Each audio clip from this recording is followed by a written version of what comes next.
For thousands of years, no one told you about these stones, but everyone who entered the pyramid stopped when they saw them. They didn't belong here. They didn't fit the design. So why were they there? Some call them the remnants of a forgotten civilization. But the scary thing is, the legend of these stones has been buried for thousands of years, and now they are starting to emerge. The mysterious granite stones.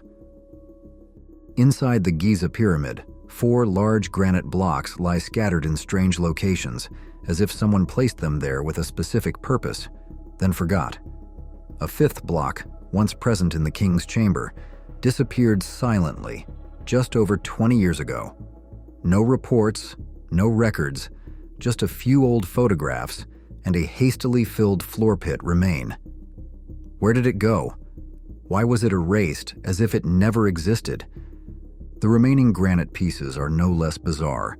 One lies quietly outside the ancient entrance, another deep within the unfinished subterranean chamber.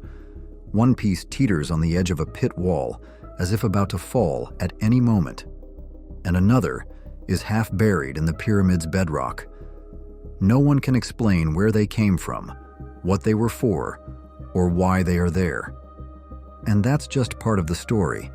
The smaller Menkaure pyramid contains even more perplexing granite blocks. Some are perfectly polished, others as rough as if abandoned midway through completion. What were the ancients planning to do with them? Why did they stop? Was this pyramid never finished? Or was leaving them rough a deliberate message? Legends say that the entire Menkaure was once covered in a layer of fiery red stone, not to reflect the sun, but to mark something sacred.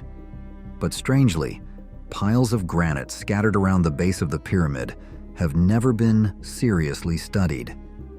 It could be a treasure trove of buried clues, forgotten, or worse, deliberately ignored. Among those fragments, traces of the missing granite framework blocks may remain. If just one small piece appears, we can follow it to reconstruct the entire erased structure, but it seems no one has ever really looked.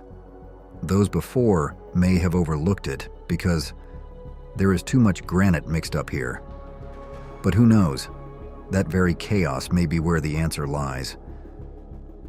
So, what do you think these granite blocks are? Choose one of the answers below, or if you have a different answer, leave a comment below to discuss it together. A. Missing parts of an ancient mechanism. B. Abandoned building stones. C. Secret sacrificial objects. D. Traces of another civilization. Historical documentation.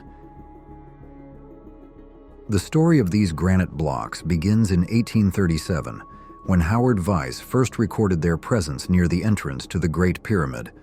But he did not describe them clearly, and the most important detail was omitted. It was not until 1881 that Flinders Petrie noted the largest piece in the exact location Vyse had mentioned, just below the junction of the ascending corridor.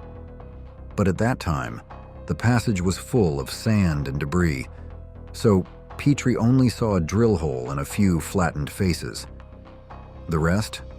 Buried, and he did not continue digging.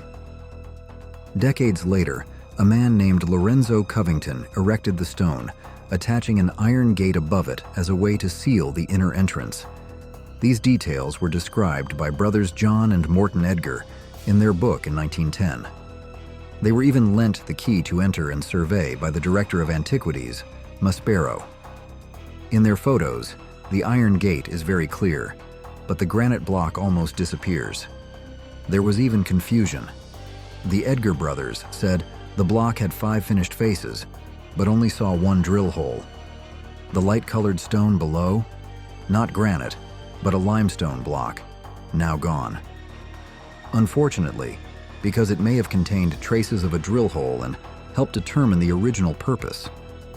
Later, researchers Maragioglio and Rinaldi tried to recreate the shape of this stone, but it seems they did not observe it directly, but based on old descriptions. As a result, they may have mistaken it for the lost limestone block. Such a small error could throw the truth off course for decades more. The second granite piece is located in a small niche in front of the subterranean chamber. It has no drill holes, but a very strange, shallow groove. This could be a sign to link it to other pieces, but no one really cares. The third piece used to be near the bottom of the well shaft. It fell after an accident, then was rolled into the subterranean chamber and remains there to this day. The last piece, stuck in a cave near the well, has a complex history. First recorded in 1763 by Nathaniel Davison, then reconfirmed by Captain Caviglia in 1817. It is possible that someone deliberately rolled it down and buried it with debris from the well. It remains there for over 200 years. Each of these stones is a piece of forgotten history, and if we don't record, don't re-examine, every small detail will gradually disappear in the dust of time. Original purpose. Now that we know the exact location of all 4 remaining granite pieces, we can begin to ask the question, where did they come from, and what was their original purpose? It is not too difficult to recognize a pattern. All the blocks tend to drift downwards. Each time an explorer gently pushes them aside to pass through, or simply rolls them out of the way, they fall deeper into the pyramid. Apart from the 3 giant granite blocks blocking the ascending corridor, the only granite remaining inside the Great Pyramid is found in the King's Chamber and in the portcullis chamber. The portcullis mechanism, once a system of lowering and raising stone blocking slabs, was completely destroyed long ago. But it is very likely that it was in this area that the granite fragments we see today were separated. The most convincing clue lies on the south wall of the antechamber, before the entrance to the King's Chamber. Here, there are 4 vertical drill grooves. Each groove is 8 to 9.5 centimeters in diameter, and the distance between the grooves is exactly 17 centimeters. When viewed closely, the diameter can be seen to decrease slightly towards the bottom, a clear sign of tubular drill holes.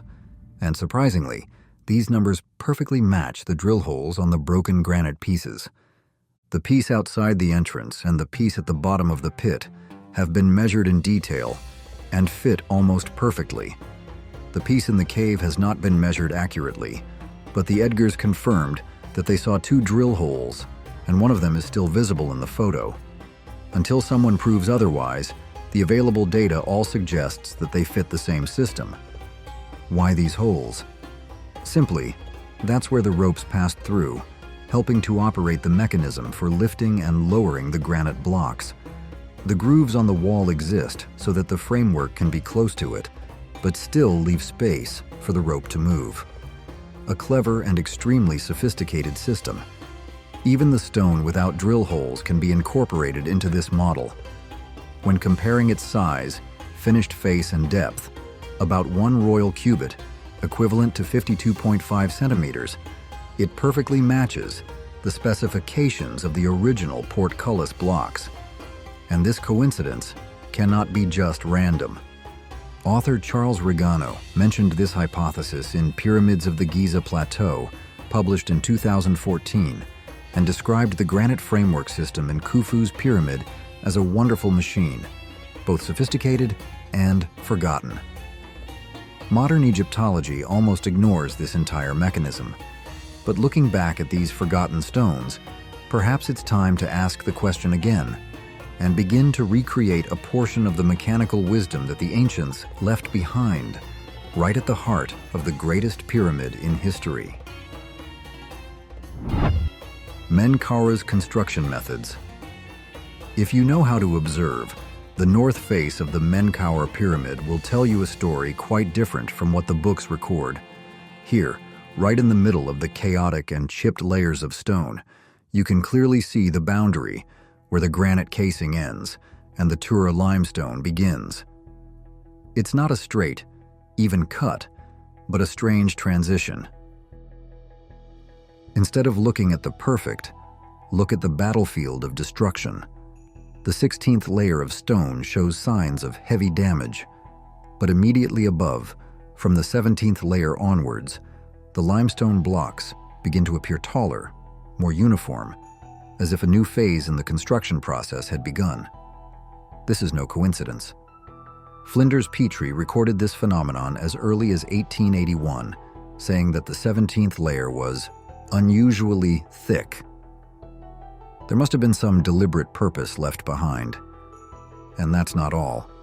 Remnants of granite on the 16th level can still be seen with the naked eye on the south and west faces, but Diodorus Siculus, a Greek historian of the 1st century BC, said that the granite layer only reached the 15th level.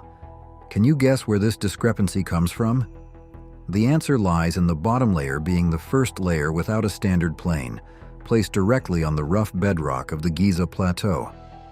When the bottom layers are buried in sand and gravel, the pyramid appears level with the surrounding ground, and the first layer is completely hidden. 1/4 of the height of the Menkaure pyramid, about 16 layers, is claimed by many documents to be covered in granite. However, in their 2017 book, Mark Lehner and Zahi Hawass claim that the granite layer covered more than 16 layers. No specific evidence is given for this claim, and it may simply be an editorial error. What we see with our own eyes is still more reliable evidence.